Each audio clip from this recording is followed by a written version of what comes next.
All right, ladies and gentlemen, aloha! Hey, that was a pretty good warm-up. I'm not going to ask you to do this all night. I just want one really good one from you. Ladies and gentlemen, aloha! Hey, all right. Welcome to the imu. Everybody say imu. Imu. Very good. Imu is a traditional Hawaiian style of cooking. Similar methods are found throughout all of Polynesia. This is done as a way of feeding a large group of people, much like yourselves, or just one Polynesian family.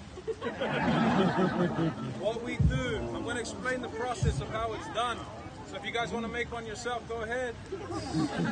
Now, to start off this process, what we do is we dig a pit about 2 to 3 feet under the ground.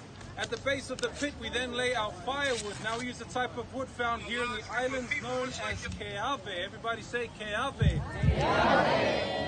good. Keawe is very close to the mesquite family of woods.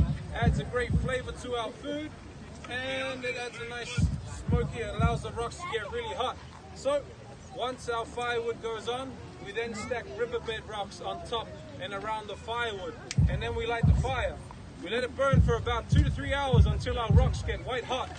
Once this has been achieved, it's then time for our food to go on top.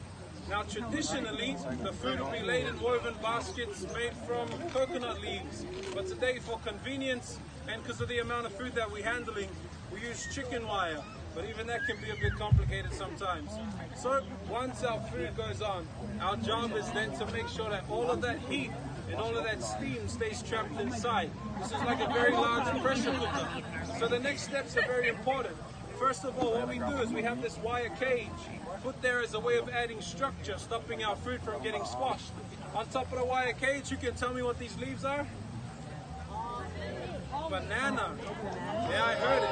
These are banana leaves. The reason why we use banana leaves is because they add a great flavor to our food, and they are high water content, so it helps to add to the steam throughout the cooking process. So once that goes on, we then have these beautiful white sheets, kindly donated by the Grand Wailea Spa and Resort. What we do is we wet the sheets. The water helps to add weight, keep everything locked inside, and the water also helps to add steam throughout the cooking process. And then we bury the whole thing with earth, making sure that none of that steam and none of that heat escapes throughout the process. Now, as I mentioned earlier, this one's been cooking since about 8 a.m. this morning. Ladies and gentlemen, repeat after me and say the word. Wow. What's your question? What's your question? What?